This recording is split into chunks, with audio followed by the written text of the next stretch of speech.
আমি 2 ম্যাচ খারাপ খেলবো, 1 ম্যাচ ভালো খেলবো, আমি ম্যাচ উইনিং পারফরমেন্স করব। Attack attack attack. Fielding coach James ব্যামেন্টের বার্তা পরিষ্কার, মরুর দেশে অ্যাটাকিং মুডে তাই টিম টাইগার্স।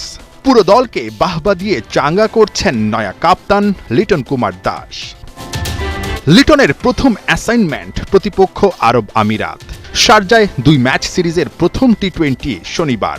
প্রতিপক্ষ যেমনই হোক, দায়িত্ব পাওয়ার পর টিমে নিজের পরিষ্কার বার্তা দিয়ে রেখেছেন লিটন দাস। যে যার জায়গা, সে জায়গা থেকে যেন ইমপ্রুভ করে, কারণ ইমপ্রুভ যদি আমরা 15টা প্লেয়ার না করি, তাহলে আসলে টিমে যদি 2-1টা খুব সুপারস্টার প্লেয়ারও থাকে, তাহলে ওই টিমের রেজাল্ট আসলে হবে না। ক্যাপ্টেন হবার পর দলে অনেক কিছুই নতুন করে নিজের মতো দেখতে চান লিটন দাস, যার শুরুটা আরব আমিরাতের বিপক্ষে। অবশ্য ব্যাটসম্যান কিংবা বোলার, লিটন তার দলের সবাইকেই দিতে চান স্বাধীনতা। এই ফরম্যাটটাই এমন, খুব একটা ওভার বা 1-2 বলে খেলা চেঞ্জ হয়ে যায়। সো আমার বলারকে আমি সবসময় বলি তারা যেন ফ্রিডম নিয়ে ক্রিকেটটা খেলে, বিকজ আপনি এই ফরম্যাটে অনেক মাইর পড়বে, একটা সময় যায়। ব্যাটসম্যানরা হয়তো বা 2 ম্যাচ পরপর 0 করবে, মারতে যায়, বাট এই ফ্রিডমটা যেন তাদের ভিতর থাকে যে না, এই ফরম্যাটটাই এমন, আমি 2 ম্যাচ খারাপ খেলবো, 1 ম্যাচ ভালো খেলবো, আমি ম্যাচ উইনিং পারফরমেন্স করব। আলটিমেট টার্গেট পরের বিশ্বকাপ, সেখানে চোখ রেখেই দলকে নিয়ে সিরিজ বাই সিরিজ আগাতে চান ক্যাপ্টেন লিটন কুমার দাস। সবশেষ সিরিজে ওয়েস্ট ইন্ডিজের মাটিতে ওয়েস্ট ইন্ডিজকে হোয়াইট ওয়াশ করে টাইগাররা।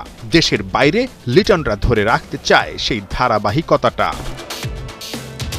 যেহেতু সামনে অনেকগুলো খেলা আছে, যেহেতু এশিয়া কাপের মতো একটা গুরুত্বপূর্ণ টুর্নামেন্ট আছে, তারপরে হচ্ছে ওয়ার্ল্ড কাপ আছে সামনে, ইন্ডিয়া আসবে, বাংলাদেশে পাকিস্তান আসবে, টি20 ম্যাচ আছে, অনেকগুলো ভালো ভালো খেলা। আসলে ঠিক এই মানে গুরুত্বপূর্ণ খেলাগুলোকে ঘিরে আসলে ক্যাপ্টেন লিটনের প্ল্যানিং কি থাকবে, কি ধরনের ফল আসলে পেতে চাইবে?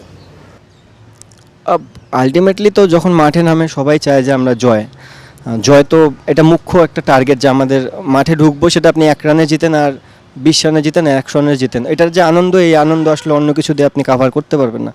সো অ্যাজ এ বাংলাদেশের জার্সি গায়ে যখনই আমরা নামি, তখনই চেষ্টা থাকে আমাদের জয় নিয়ে আসার। বাট তার পরবর্তীতেও কিছু জিনিস আছে যে আমি যেটা জিনিসটা বললাম যে আমরা কোথায় খেলতেছি, ওই জিনিসগুলো মাথায় রাখতে হবে, কার এগেনস্টে খেলতেছি। সো ওই জিনিস পার্টিকুলার সিরিজের আগে আমরা যদি এই জিনিসগুলো নিয়ে কাজ করতে পারি, মনে হয় এটা ডে বাই ডে ইমপ্রুভ করার একটা চান্স আছে। প্রতিপক্ষ আরব আমিরাত হলেও অনেক দিক থেকেই গুরুত্বপূর্ণ এই সিরিজটা, যেখানে নজর থাকবে লিটনের ক্যাপ্টেন্সি আর ফর্মে, চোখ থাকবে নাজমুল শান্তর পারফরমেন্সে, ফিনিশিংয়ে জাকের শামীমদের ব্যাটিংয়ে, নজর থাকবে মুস্তাফিজের বোলিংয়ে। আইপিএলে যাবার আগে দিল্লিও তাকিয়ে থাকবে কাটার মাস্টারের দিকে। প্রথম টি20 খেলেই মুস্তার রওয়ানা হবেন ভারতে। নাহিয়ান বিন জাসিম, 71।